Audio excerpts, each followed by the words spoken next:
Toll Road here, and I am in Tampa, Florida. Ybor City to be exact, and I am at the Tampa Baseball Museum. This is the home they moved that used to belong to Al Lopez.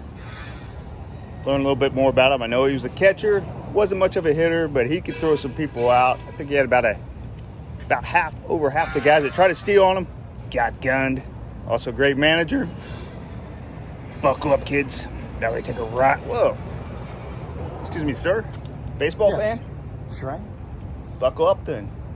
Ready to take a ride on the toll road? Sure am. Let's do it. The Tampa Baseball Museum was founded to honor the great baseball tradition that has always been in Tampa, Florida. And a lot of that begins with this man here, Al Lopez. Al Lopez was a catcher and a manager for many years in major leagues. And the museum itself has a lot to do with Al Lopez. It was his boyhood home. And they moved it from another area of Tampa. That's right, jacked it up, pulled an entire house from one end of the city to the other, placed it in Ybor City, Cuban area town, and here it is today, a great museum. Tampa had many other great baseball players, though.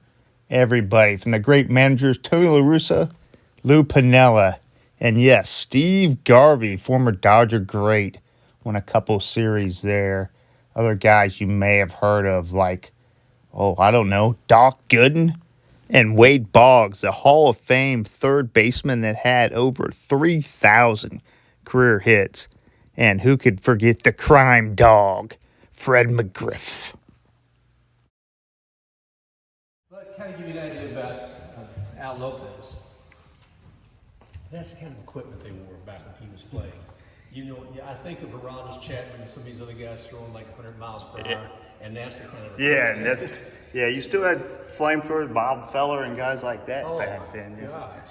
You know, you just knock them straight out when you see something like that. In the era when he grew up, too, I mean, he was playing when he got to Major League Baseball. He was back in 1928, so practically a century ago. A couple little things I'll tell you about Al. I mean, having grown up in this area, it's Cigar City. You know, you look across the way, it's an apartment building, but it was a cigar factory once upon a time. Some of the poor folks think that people come up for tours and say, "No, I live here." You know, Do you mind being on camera? that's fine. Yeah, Okay. let me see how terrible. Do I look terrible? You look handsome. You look like a handsome young man There there. we go. Let me put my cap on over there. The story goes that he did not like the smell of cigars. Well, That's it. He's in the wrong town for that. Right. I mean, but that's what he grew up with. He wound up working at the bakery around here as well, and that was part of, I think, the getting away from the smell of cigars and the whole thing about baseball, being able to travel. So he started out with a team, ironic enough, called the Tampa Smokers. That was his minor league team. But you see there as a progression of his life as well. Al lived to be 97 years old, and he was a catcher. He's on those knees for 1,918 games.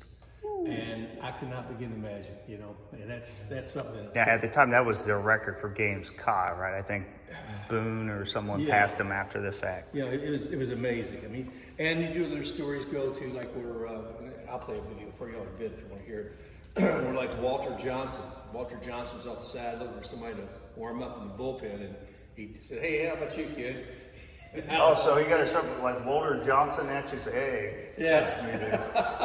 Yeah, there's another guy that threw some heat. Well, yeah, I mean, you think about between that and being out there with people like Babe Ruth, that had to be just so fulfilling as a young man. Oh yeah. I got a friend of mine who came up with a cup of coffee with the Blue Jays and the Yankees. And he says, "Man," he said, "I know I'm there, but." He said, "I was as much a fan as I was a player." Yeah, I wonder how long it takes for that to, wear off and I doubt or if it ever does, yeah. Well, and Al, they honored him with the minor league field, and that's what is being represented here. Got some of the seats from there. And the first time I came here, I was like, "That was not home plate, was it?" And he said, "No, Mark." I said, "That was what they used in the bullpen." I said, "Okay, that makes sense. I can't imagine somebody sliding into it." That was what it was. The Al Lopez Field was located over about where the Bucks are now in the Stanley. Okay, yeah, I know it is. And they had a place where they played football before called the Sombrero. Next to it, you'll see that there's the Al Lopez field as well. Those were raised to the ground as they rebuilt a lot of the things. And pardon me. After the park, after that, they dedicated the park in his name. So there's the Al Lopez Park right in the same general area. So it's really cool. You got the Buck Stadium, you got the Steinbrenner Stadium over there where the Yankees do the spring training, and you also have their minor league, the Tampa Tarpons. So all of that's, and you got Al Lopez Park. So Nice. when I first moved down here 18 years ago, I didn't know enough about Al Lopez to realize I thought maybe he was a politician. Yeah, when you first, yeah. Shows my ignorance. It's interesting too. We'll show you a little bit about the history here, and also on the other side of this display, we'll have information about Al as a manager. Because once he completed his time as a player, he decided to go on to manage. He did both with the White Sox and the Cleveland Indians, now the Guardians. Yeah. Took both of them to the World Series. Just didn't bring home the medal, But and we got a ball signed by the entire team of the White Sox over there, and a bit of the history. Here we talk about the early beginnings of baseball here. I mean, we're looking all the way back into the 1880s. And it kind of started with this gentleman right here, Vicente Martinez Ybor.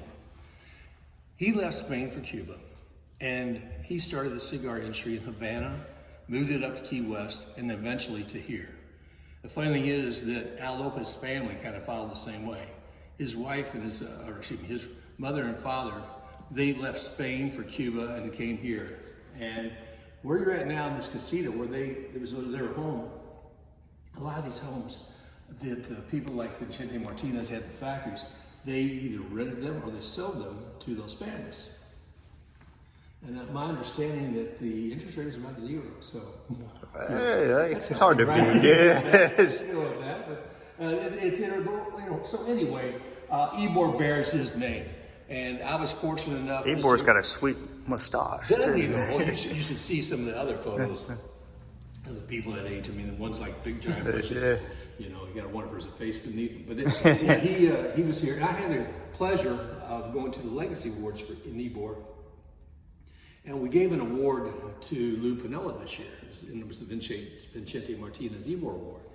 And because it's a legacy award, they like to have the family deliver that award from whoever that is. So they had the great-grandson of Vicente Martinez Ybor there. Wow. He was like, I think about 94 years old. Yeah. I got to shake his hand. I thought, ooh, it's like touching history. It really is, yeah.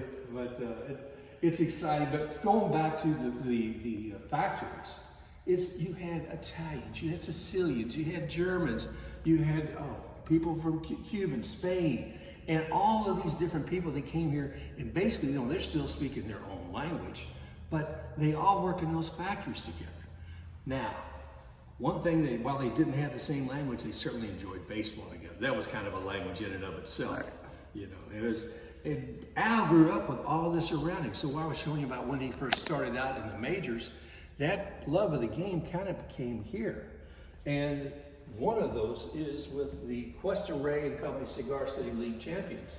They were kind of an inspiration for him. Those and some of the other ones at that time. And other kind of silly stuff I like to talk about too. Well, silly is the wrong word.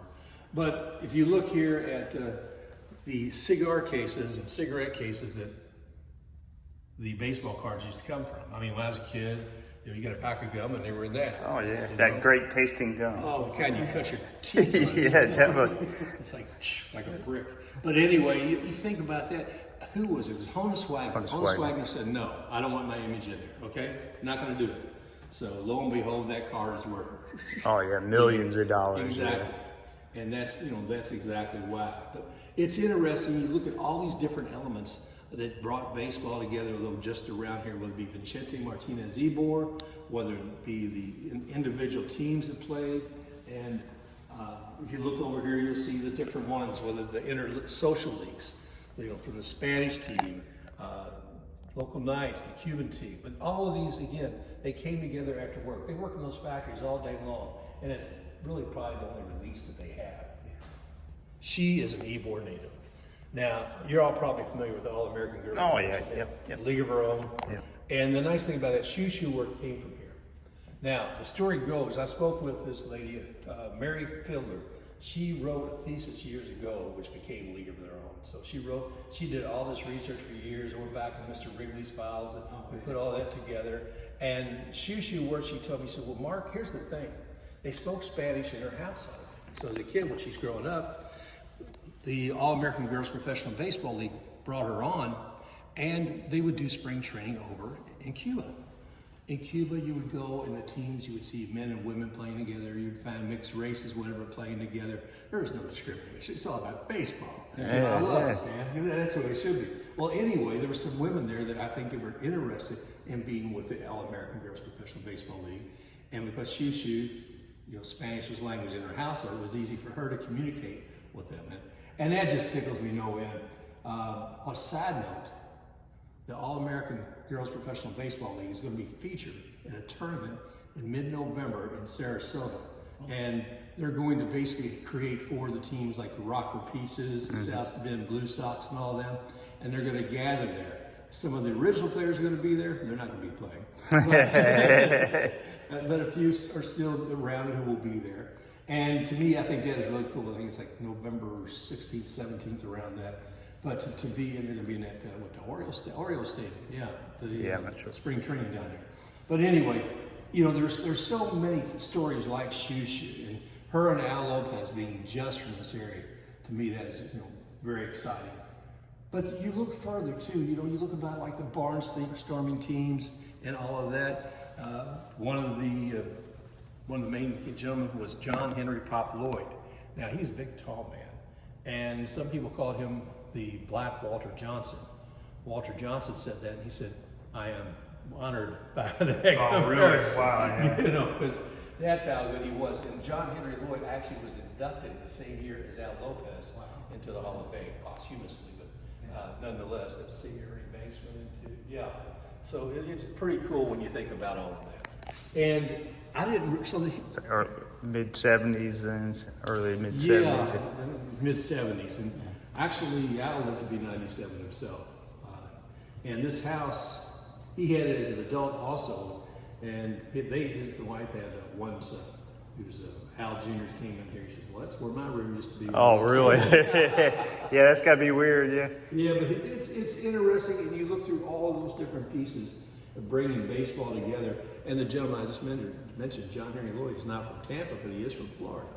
And then I didn't realize this gentleman right here is from Florida as well, Buck O'Neill, with the Kansas City Monarchs. And you talk about a legend there. My gosh, because the first time I came here as a guest, I said, I get this, I like it, but what is it associated here? And that was the case.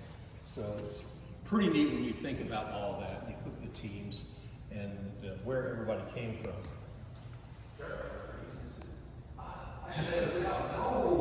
Oh, yeah, don't clean them off. You want the dirt on there, yeah. So that's perfect. I'm glad we have them. And he's got a lot of good people who support us. Plant Field. Plant Field right now is where the University of Tampa is. And if you head over that way, you'll probably see a business school where this field once was. This was a multi-purpose field. You can tell because of like that dirt track that goes around. So it was like a racetrack, some of the time. It's awesome. It's obvious this is during the time of segregation. This is back in 1954. It's Dodger spring training. And if you look closely about who's walking up to the plate, you'll see it's number 42.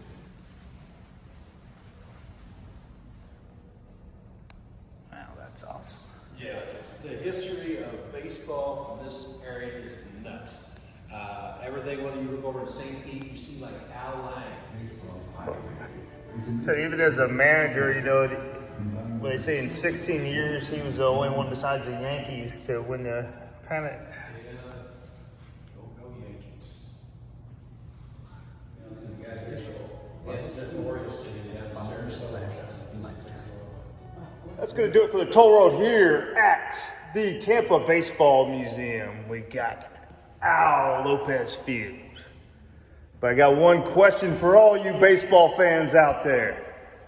Excuse me, young man. Sir? Stranger, do you know? I was in the bathroom.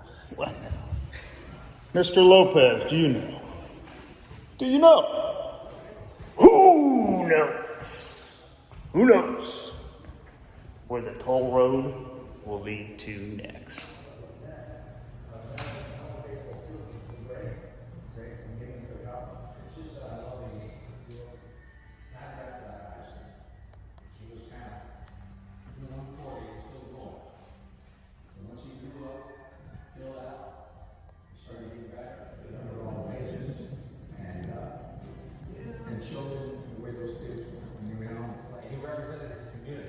He was just a regular guy in his eyes.